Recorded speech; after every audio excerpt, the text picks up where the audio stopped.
Pastor Matthew. நான் சேலம் கிச்சிப்பாளையத்தில் புதுவாழ்வு சபை நடத்திட்டு வரேன். சரிங்களா? 50 குடும்பம் எங்கள் சர்ச்சுக்கு வராங்க. அருமையான பாஸ்டர் ஜான் அவங்க முல்லை பிரதர் அவர் மூலமா அறிமுகமானார். அது மூலமா அவரோடு கூட வழக்கம். பாஸ்டர் ஜான் அவங்க ஒய்ஃப் பாஸ்டம்மாவும் எனக்கு அவங்க சர்ச்சு தெரியும், அங்கேயும் போயிருக்கிறேன். சரி, நீங்கள் ரொம்ப சாட்சி கேட்டுட்டீங்க, இயேசுவை பற்றி கேட்டுட்டீங்க. அதனால நான் உங்களுக்கு 3 தலைப்பு மூலமா சொல்லி முடிச்சேன். சரியா? நீங்க எல்லாரும் இயேசுவை நேசிக்கிறீங்களா? இயேசுப்பா உங்க எல்லாருக்கும் பிடிக்குமா? வாலிப பிள்ளைங்களாம் இருக்கிறீங்க, ரொம்ப ரொம்ப சந்தோஷம். நீங்க எல்லாரும் ரொம்ப நல்ல அமைதியா இருக்கிறீங்க. உங்களுக்கு நீங்களே கை தட்டிங்க பார்க்கலாம் ஒரு முறை. எங்க சர்ச்சில் நாங்கள் பிபிஎஸ் நடத்தினோம். 200 பிள்ளைங்க வந்தாங்க. 200 பிள்ளைங்கள கொஞ்சம் சேட்டை பண்ணுவாங்க, கொஞ்சம் சேட்டை பண்ணாங்க. நிறைய அண்ணன் தான் வந்தாங்க. இதே போல உங்களுக்கு கொடுத்த பிரைஸ் மாதிரியே அங்கே கொடுத்தாங்க. இப்போ உங்களுக்கும் பிரைஸ் கொடுக்க வந்திருக்கோம். சரிங்களா? உங்களெல்லாம் பார்க்கறதுக்காக சரி நானும் வரணும் அப்படின்னு சொல்லி வந்திருக்கிறேன். எனக்கு மனைவி 2 பிள்ளைங்க இருக்காங்க. எங்கள் பெரிய பாப்பா 8வது படிக்குது, 8th, சின்ன பாப்பா 4th படிக்குது. இப்படி நாங்கள் ஃபேமிலியாக இருந்து அங்கே கிச்சிப்பாளையத்தில் ஊழியம் செஞ்சுட்டு வரோம். சரியா? உங்களை போலவே 6வது படிக்கும்போது நான் ஏசப்பாவை ஏற்றுக்கிட்டேன். நீங்கள் ஏசப்பாவை ஏற்றுக்கிறது தான் பெரிய, இந்த பூமியில் நீங்கள் பிறந்ததுக்கான ஒரு பெரிய பாக்கியம். என்னன்னா நீங்கள் ஏசப்பாவை ஏற்றுக்கிறது தான், நம்புறது தான். இதெல்லாம் செய்கிறாங்க எதுக்காக அப்படின்னா, ஏசப்பாவை நீங்கள் நேசிக்கணும், ஏசப்பாவுக்காக உங்கள் வாழ்க்கையை நீங்கள் கொடுக்கணும். உற்சாகமாக இருங்க. உங்களுக்கு பாடலாம் நடத்தினாங்களா டீச்சரு? ரொம்ப டீச்சர் பெரியவங்க எல்லாம் ஒரே டான்ஸ் தான். ரொம்ப சந்தோஷம் இது, ரொம்ப சந்தோஷம். உங்கள் சபையில் எல்லாருமே இந்த தலைப்புக்கு ஏற்ற மாதிரி நீங்கள் எல்லாருமே உற்சாகமாக இருந்தீங்க, ரொம்ப சந்தோஷம். 3 காரியம் நீங்கள் ஏசப்பாவை நம்பி ஏசப்பாவை நேசித்து நீங்கள் ஏற்றுக்கொள்ள வேண்டிய 3 விஷயங்கள். 1, ஏசப்பாவுடைய வசனத்துக்கு கீழ்ப்படியும். என்னப்படி சொல்லுங்க எல்லாரும். கீழ்ப்படிய வேண்டும். கீழ்ப்படி. யாருக்கு கீழ்ப்படியணும்?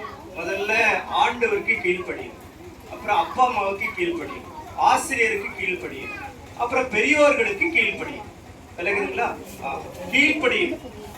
கீழ்ப்படி உங்க வாழ்க்கையில வந்துருச்சுன்னா ஆண்டவர் நிச்சயமா உங்களை எல்லா விதத்திலையும் ஆசீர்வதிப்பார். ஆனா உண்மையாவே நீங்க எல்லாரும் நல்லா கீழ்ப்படுறீங்க, நீங்க எல்லாம் ஆசீர்வாதமா இருப்பீங்க. ஆமென்.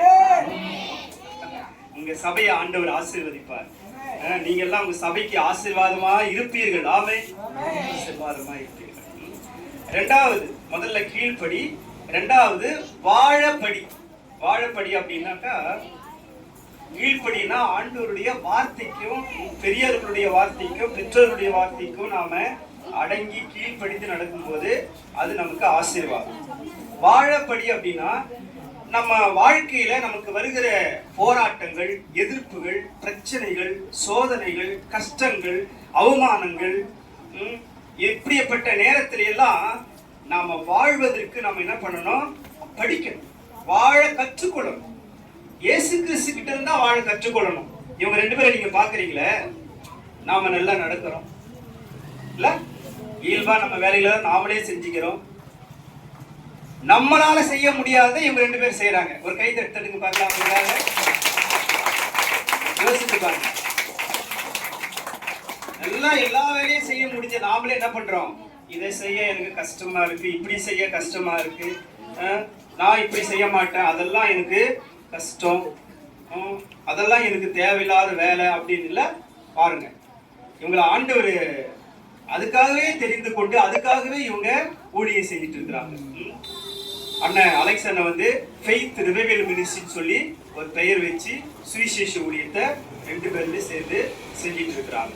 அதனால வாழ்க்கையில எந்த போராட்டம் வந்தாலும் ஏசப்பாவை நாம நம்பி அவருக்காக வாழ்றதுக்கு நம்ம வாழ்க்கையில கற்றுக்கொள்ளணும். அதான் வாழப்படி.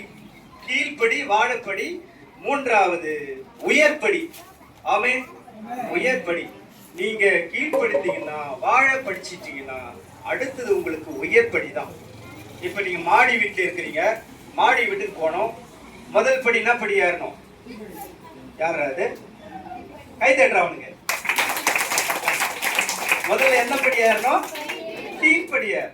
கீழ்படி ஏறினதான். நான் நேர 10வது படி ஏறி போவேன் அப்படின்னா 10வது படி ஏற முடியுமா? அங்கிருந்து கீழே விழுந்துடும்.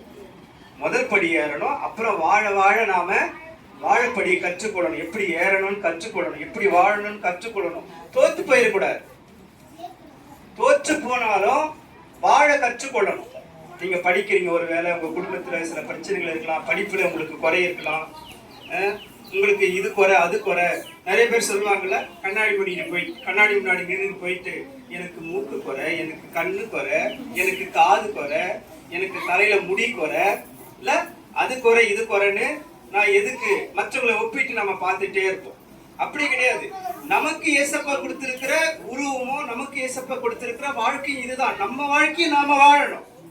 விளங்குதுங்களா? ஆமா. அவங்க இப்படி இருக்காங்க அப்படி இருக்கிறாங்க அதெல்லாம் நாம நினைக்க கூடாது. நமக்காக ஏசப்பா கொடுத்திருக்கிற வாழ்க்கைய நாம வாழணும். அதனால நீங்க எல்லாரும் இப்ப கூட தஞ்சாவூர்ல ஒரு பாப்பா +2 எக்ஸாம் ரிசல்ட் வர்றதுக்கு முன்னாடியே சூசைட் பண்ணிச்சு, தற்கொலை பண்ணிச்சு. அதனால ஏதாவது பிரயோஜனமா? இப்ப ரிசல்ட் வந்து பாஸ் ஆயிடுச்சு. பாஸ் ஆகி கிட்டத்தட்ட 400-500 மார்க்கு மேல வாங்கியிருக்கோம். அதனால படிப்பு விஷயத்திலயோ குடும்ப விஷயத்திலயோ உங்க அப்பா அம்மா ஒரு வேலைக்கு உங்க வீட்டுல சண்டையா இருக்கலாம், பிரச்சனையா இருக்கலாம், எதுக்காகவும் நீங்க கவலைப்படக்கூடாது. எல்லாவற்றுக்காகவும் ஏசப்பாவை நம்பணும். எல்லாவற்றுக்காகவும் நீங்க நல்லா ஜெபிக்கணும். எல்லாவற்றுக்காகவும் ஏசப்பாவை நீங்க விசுவாசிக்கணும். உங்க வாழ்க்கையை ஒப்பு கொடுக்கணும். உற்சாகமாக ஒப்பு கொடுக்கணும். அதான முதல் பாடம். அப்படித்தானே? உங்க புக்கை வாங்கி நான் பார்த்தேன். உங்க வாழ்க்கையை உற்சாகமா என்ன பண்ணணும்? ஆண்டவருக்கு ஒப்பு கொடுக்கணும். ஆண்டவருக்காக நீங்க எல்லாம் செய்யறதுக்கு உங்க வாழ்க்கையை கொடுக்கணும்.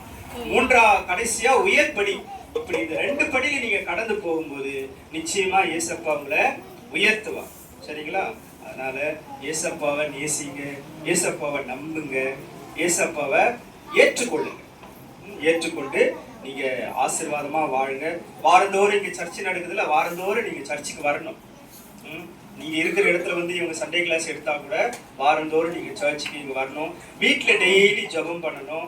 டெய்லி உங்களுக்கு பைபிள், இப்ப பைபிள் கொடுக்குறாங்க பாருங்க. அண்ணன் பைபிள் கொண்டு வந்திருக்கிறாங்க. பைபிள் ஒண்ணு காட்டுங்க, எடுத்து பைபிள் கொண்டு வந்திருக்கிறாங்க. டெய்லி நீங்க ஒவ்வொரு அதிகாரம் படிக்கணும். உங்களுக்கு இதெல்லாம் எதுக்கு கொண்டு வந்திருக்கிறோம்? சேலத்துல இருந்து இங்க கொண்டு வந்திருக்கிறோம். ஒவ்வொரு பைபிள் அண்ணன் கொடுப்பாங்க. நீங்க எல்லாரும் பைபிள் படிக்கணும். டெய்லி ஜெபம் பண்ணணும். எந்த கஷ்டம் வந்தாலும், போராட்டம் வந்தாலும், பிரச்சனை வந்தாலும், கவலை வந்தாலும், ஏதாவது தேவைகள் இருந்தாலும், உங்களுக்கு துணி தேவைப்படலாம், படிப்புக்குரிய தேவைகள் தேவைப்படலாம், எதுவா இருந்தாலும் ஏசப்பா கிட்ட கேட்டா ஏசப்பா உங்களுக்கு கொடுப்பார். ஆமென். கேளுங்கள், அப்பொழுது உங்களுக்கு கொடுக்கப்படும். ஓகேவாப்பா? எல்லாரும் கர்த்தர் உங்களை ஆசீர்வதிப்பார். இந்த வார்த்தையை உங்களுக்கு ஆசீர்வதித்து கொடுத்தார், உங்க சபைக்கு ஆசீர்வதித்து கொடுத்தார். ஆண்டவர் உங்களோடு இருந்து உங்களை ஆசீர்வதிப்பாராக. ஆமென்.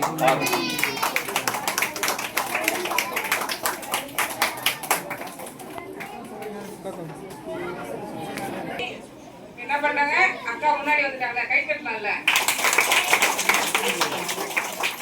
யாரெல்லாம் வசனம் சொன்னாங்க அவங்களுக்கு எல்லாம் பிரைஸ் இருக்குன்னு சொல்லியிருக்காரு.